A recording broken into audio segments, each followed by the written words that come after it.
Bandidos, Tux here. Do you know about this new exotic chest? It's called the Collector. It's pretty cool looking, and it's all about grenades. I'm gonna teach you all about it and give you a build to run for Legendary.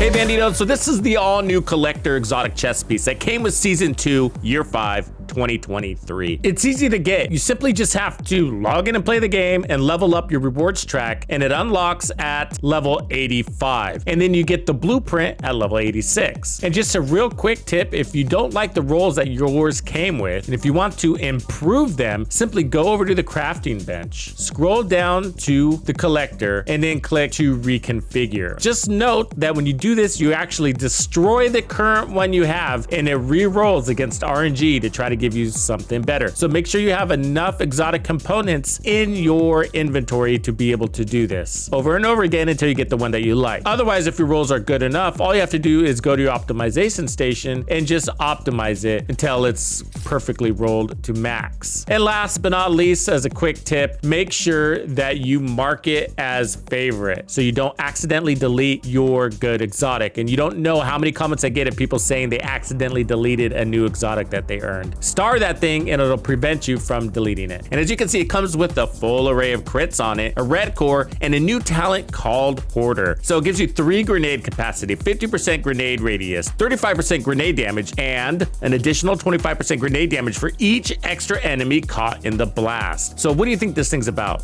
Grenades, right? Yeah, you got it right. That's not all. It's also gonna automatically regenerate grenades every 30 seconds, up to 2 grenades. So that's where things kind of get confusing. It's not really self-evident what it means there because I interpreted it wrong initially when I saw this. So let me explain what that last part means exactly. So up to 2 grenades. What it's actually saying is that it's never gonna let you run out of grenades completely per se, because it's gonna regenerate at least 2 grenades for you, 1 every 30 seconds. And that's it. It's gonna cap out at 2. So it's never gonna refill your grenades. So you're still gonna have to go around and pick up grenade drops, because what I thought it was gonna do was replenish me all the way up to full grenades and kind of keep me full, giving me no more than 2 grenades. So it's very similar to the Costa's Go pack from the grenade perspective. So it gives you 3 additional grenades. So does the Costa's Go pack. And it also regenerates grenades. So does the Costa's Go pack, but it does it differently. It refunds 1 grenade for you. You can always have just 1 grenade. And this one allows you to always have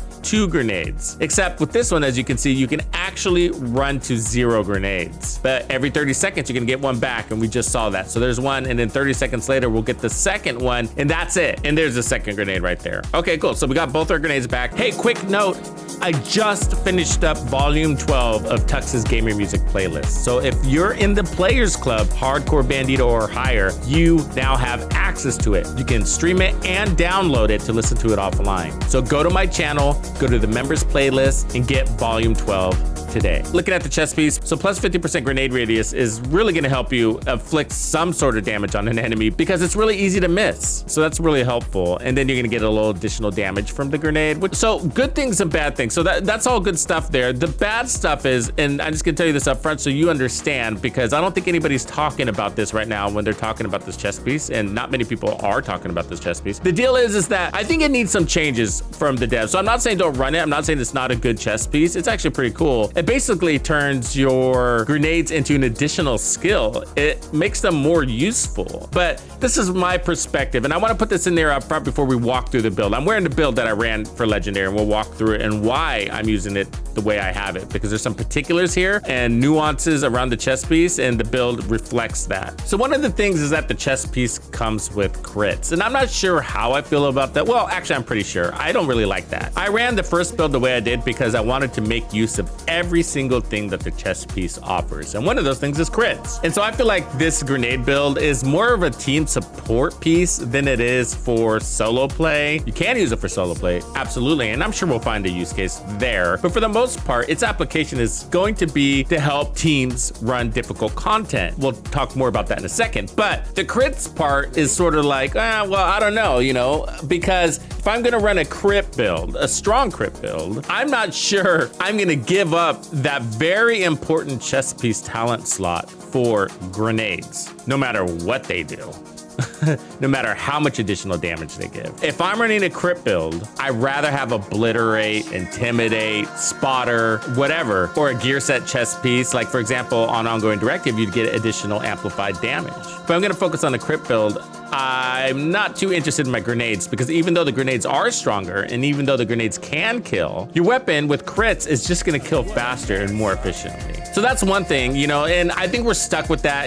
I rarely see the devs go back and change an attribute slot. I mean, it has happened before, but it's not too common. So I think we're gonna be stuck with that. So it is what it is. And so with me saying, and I think we'll see from the community, I think the community will eventually realize that this isn't really a solo piece. It's more of a team support piece or a PvP thing. And I think that's why we see crits here. It's not that the devs didn't have any good ideas, because they could have put defense, but a lot of our other exotics got defensive slots. So I think they like to vary it up, but I think they were thinking PvP here. And so I think this is a PvP chess piece. I think it's something they know that in PvP and conflict that agents use a lot of grenades. And so this will help in that conflict mode. I think that's why they put crits, because a lot of those conflict builds are gonna also have crits. And so I think that's why we see that here. And as I understand it, this is already doing some damage in the PvP side of things. The other thing is the grenade regeneration. I actually think it's quite weak. And so I think this chest is gonna shine most in legendary or raids or incursions, that kind of stuff. And those are long form content. Even the checkpoints are longer than what you would experience in other missions. I found that I was actually running out of grenades more than I'd like. And what I mean by that is that I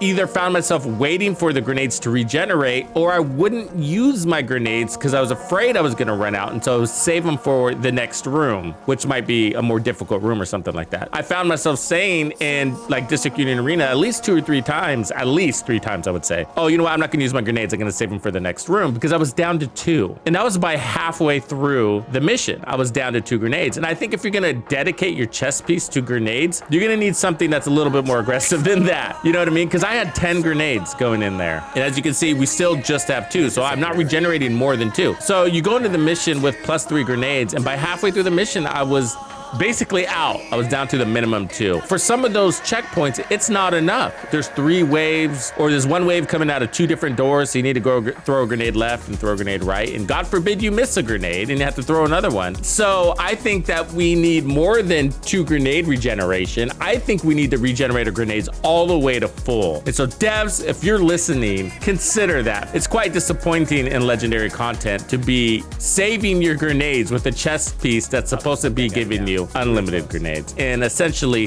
taking a very important slot. If it's gonna be like that, then I think this needs to be on the gloves or the knees or something like that, because if you're not gonna give us more grenades with this chest piece, then it shouldn't be in such an important slot. That's one of the reasons why I chose fire grenades. So you got lots of options here, and you got the cluster grenades, which are pretty cool, and they take, you know, damage on damage because of the smaller grenades also get the extra damage from the chest piece. Of course, you got concussions and all these other ones. The additional damage isn't really gonna help things like the blinder grenades, so I would probably avoid those. But the reason why I chose the fire grenades is because it's really hard to miss with them. So if you notice, the chest piece gives you a 50% grenade radius, so that's a bigger pool of fire. If we look at the fire, look how massive that is. I mean, that's huge. But what's important about that is that you can anticipate enemy waves. So not only is it more forgiving on timing, but you can throw it out before a wave comes, and when their door opens or they come down the helicopter, whatever, they're gonna go right into your fire. And then if you're running the lefty, you can then switch to it. You have time, you don't even have to hurry. You can switch to your lefty, you know, a moment later or whatever. If you're using one of the other grenades, okay, let's just say like these, then your timing and your toss both have to be precise. So let's just say they're coming out of that door back there, then you gotta catch them right as they're coming out of that door, and there's a delay. You see that? And by the time that delay hits, they could all be gone. And so you can't cook grenades with this chest piece like you can Mad Bomber. So I'm gonna try to cook, and I can't. So there's no cooking grenades. If you didn't know, you could also toggle between special grenades and classic grenades. So you can toggle. And so for me, I'm using my directional pad. You just kind of hold it down on the left directional pad and then select left or right. Hey Bandidos, the community we have built together wouldn't have been possible without you. So as a thank you for supporting my channel, I am bringing you the hookup on member perks. including even more Division 2 content and the celebrated gaming music playlists. If you're not part of Tux's Players Club, now is your chance. Yeah, so that's a big difference. So if you're gonna use your other grenades, boy, is your timing going to be critical, and also your toss a lot more difficult. And so that's why I like the fire grenades, because you can anticipate and you can also ensure that they actually take that damage. And even if you miss or throw it somewhere else or whatever, they sort of eventually just run through it anyways. So you end up getting them anyways. This is something unique that the other grenades don't do. Because fire grenades come with Survivalist, Survivalist also gives your team 10% additional damage to status affected targets. And so none of the other grenades are really going to provide that unless they're bleeding, but that's only going to be the fragmentation grenade, and you have to run demolition with that, and that's not going to give 10% additional damage to status affected targets. So this is a really good combo. You're getting more out of it than just the buffs coming from the grenade. You're also getting CC, and you're getting additional damage to status affected targets for your team. None of the other grenades are gonna do that. And so I don't know why I would choose any of these other grenades, really. I just don't see a reason. And then this one, you have to run Firewall. And you know, it is kind of interesting and it is strong because the clusters also take additional damage, but there's no team support there. It's okay. And then, so I think this is really the best grenade. It's always been the best grenade probably in the game, in my opinion. And for this chest, I think it's also the best for all the reasons I just mentioned. We're not done. One of the things, and this is breaking into the build here right now, okay? So we're gonna start breaking into the build. And so one of the reasons why the fire grenade is so nice with this chest is the other synergies that are gonna come with it. So the lefty. So thinking through this chest piece, I kind of came to the conclusion like the best weapon to pair it with is the lefty. So the lefty is quite niche. It's not typically used as a primary weapon, and that's because it's a team buff thing and it's really tied to the grenades. With limited capacity to grenades, the sledgehammer always remains as a secondary weapon. We got more of a play to grenades here. Now we still have to ration them a little bit, but this setup, you're proccing sledgehammer more than once per checkpoint. And that's because of the fire grenades. That's not just because you're tossing grenades, that's partly because of the fire grenades duration. So one of the unique things about fire grenades is that they last. Like I said, you could toss it out there and just let enemies run in and out of it. And so as long as the lefty's in hand, it's gonna proc sledgehammer. That's also really unique, and why sledgehammer can now remain as a primary weapon. So I felt like this was a really good weapon, and you can still run it as a secondary, of course, but you're gonna find that you have it in your hand a lot because every checkpoint, you're gonna throw out a grenade. And if you're not doing that, why are you running this chest piece? So the backpack, okay, I decided to go with the setup. Why? Because, well, we got that shotgun with perfect sledgehammer. This, I decided to run the Uzina with perfect opportunistic, which is gonna give an additional 15% amplified damage from all sources. That's you, your team, and guess what? Your grenades. And so that's right, those fire grenades are gonna get 15% more amplified damage on top of the 35% grenade damage, plus the additional 25% grenade damage for each extra enemy caught in the blast. Really cool, right? So that's a ton of damage to that fire grenade. Now, of course, the fire grenade isn't the strongest grenade in the game. No, but either way, it's more damage and you do tick them down quite a bit because fire itself is pretty darn powerful. And then that makes your lefty, which is relatively a lower powered weapon, right? Because it's a high RPM, low power shotgun. It makes it stronger. So you can have amplified damage also to your shotgun. And of course, your entire team gets that buff as well. So they got the 10% status effect. You're CCing the crowd and you're giving them more amplified damage from your backpack, as well as damaging them and decreasing their overall health pool of the entire crowd with that fire grenade. Pretty cool, right? We're not done. I'm running 4 pieces ongoing directive, so we get 15% status effects. Perfect, because we're running a grenade that applies status effects. Amazing. And then we got reload speed, helpful, and the rules of engagement. So this basically marks status affected targets. This is applying the status effect that allows us to activate ongoing directives so that we can earn that special ammo, that hollow point ammo that's giving us 20% amplified damage. And also applies bleed on hit, so that it's a second status effect to targets. And why do we want status effects? Because our allies get additional damage to status affected targets. So the bleed ammo is helping there. Synergy, that bleed is also getting amplified damage. So it's a little bit stronger bleed. When that marked enemy dies, your whole team gets amplified damage ammo, that hollow point ammo. Really cool. So I'm running crits here to synergize with the chest piece. The gloves are the same. The knees are the same with crits, and so is the holster. So I do want to say in the gameplay footage that I'm running all reds, and so I added an armor core here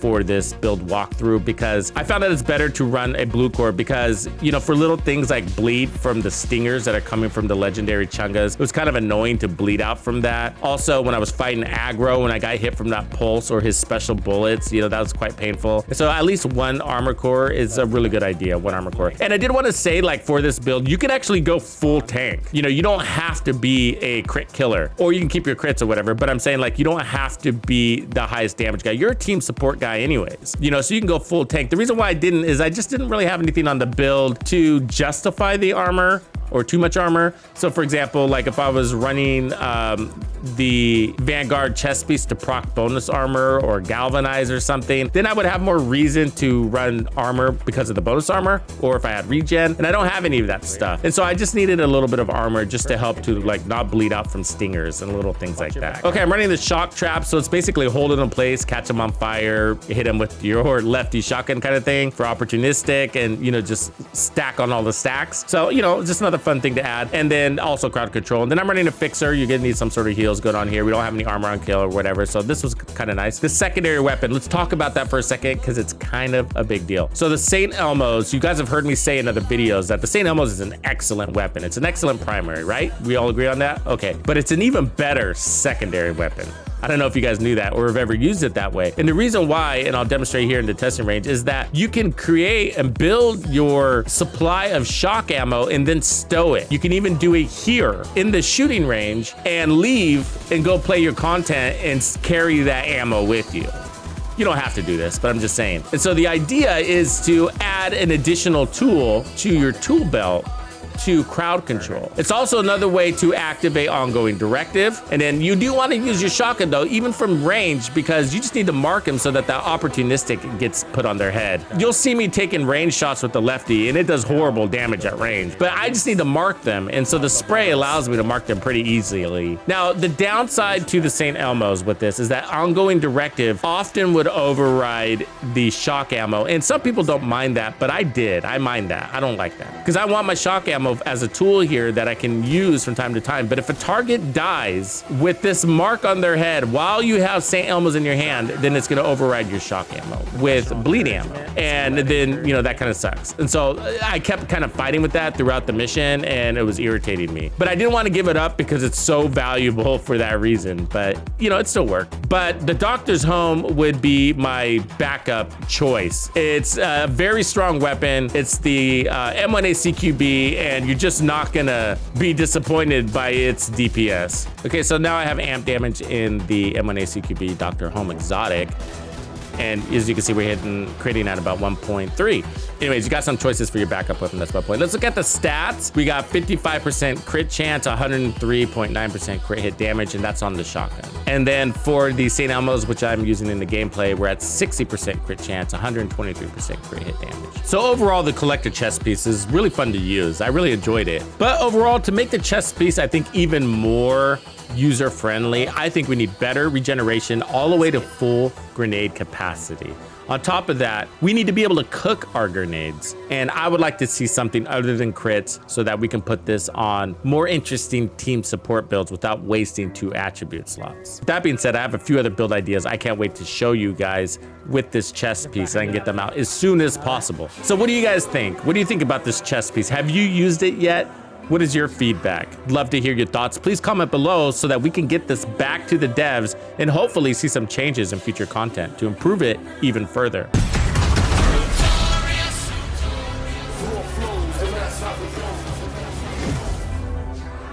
Follow me.